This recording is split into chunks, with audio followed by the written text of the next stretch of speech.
You know what? Tokyo Drift really wasn't as bad as I thought it was, and I don't know, I kind of enjoyed it. So let's just get to the review.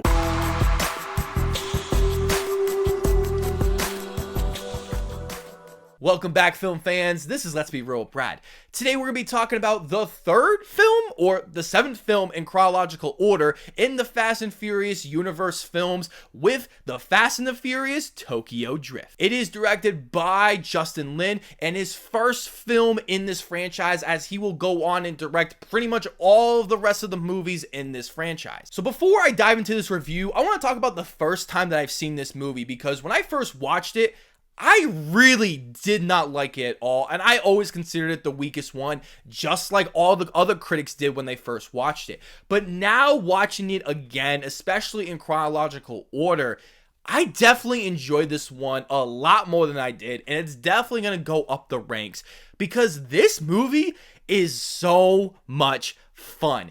It is literally bombastic, and it's so different from the other Fast and the Furious films, and I can understand that's exactly why people didn't really like it, or people may still not like this movie. Basically Karate Kid, but Fast and Furious, if that's the best way I can describe this movie. So I guess we're just gonna go right into the positives first, and I have to start with Justin Lin. Justin Lin kills it in this movie. Without him, this movie would not be as enjoyable as it is, because the shots in this movie are excellent. I found the car racing scenes to be even better than 1 and 2, because this movie just feels so electric. To be able to shoot all these scenes for a first-time director shooting this kind of movie is really impressive. Justin Lin was able to capture so many awesome shots in this movie, especially when they're drifting.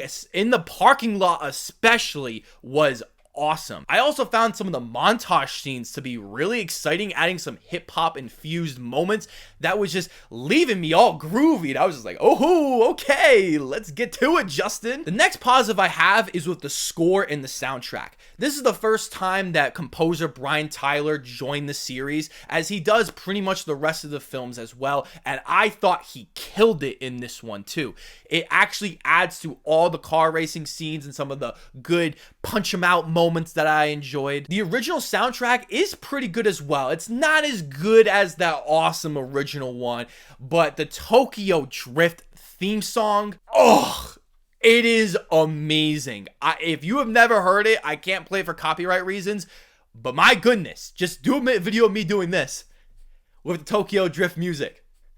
But as much as this story is so simplistic, it actually made this so much easier to watch and not feeling over convoluted and kind of crazy that Too Fast, Too Furious was. My last positive with this movie is that the other technical aspects like the cinematography, editing were all pretty solid in this movie, and I think they even looked better than 1 and 2. The last thing I forgot to mention is that this movie is just so fun. This doesn't really feel like the car culture from the first 2 movies, and it feels like its own thing, being set in Tokyo and having different rules and how the drivers work. I found the world to be so much more interesting. So let's get into some negatives here, and we're gonna start with the acting. Yeah, the acting in this movie is definitely the worst. Sung Kang, who plays Han Lu in all these other movies, is pretty good, and he's definitely one of my favorite characters of this entire franchise, but everybody else is pretty bad. So let's start with Lucas Black as Sean Boswell, as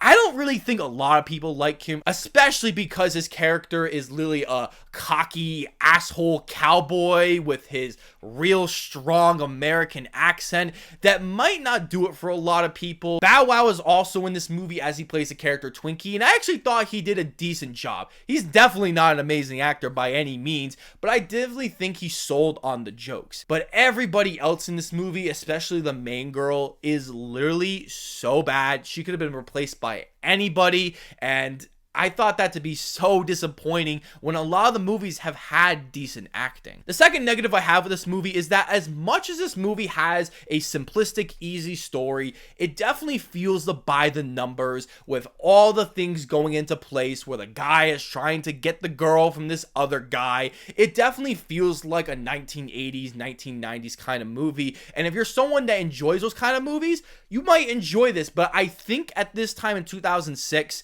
We really didn't need this kind of story anymore. My next negative is the dialogue.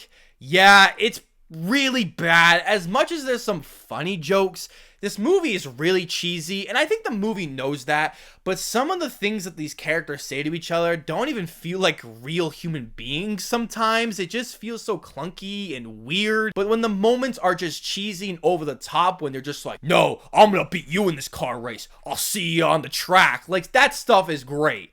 Everything else, blech. My last negative is that as much as this movie is very entertaining, I do feel like this is the most boring and very basic Fast and Furious movie, because there is a section in this movie where it's like that cheesy Karate Kid kind of montage. So overall, guys, the Fast and the Furious Tokyo Drift was not as bad as I remembered, and I actually had a good time watching it. It is unfortunate this is the lowest grossing Fast and Furious film, because I definitely think this movie deserves a lot more credit. I'm going to give the Fast and the Furious Tokyo Drift a 5 out of 10. If you haven't already, don't forget to hit that subscribe button, drop a like if you want to, and ring that notification bell so you can never miss a new Fast and Furious review.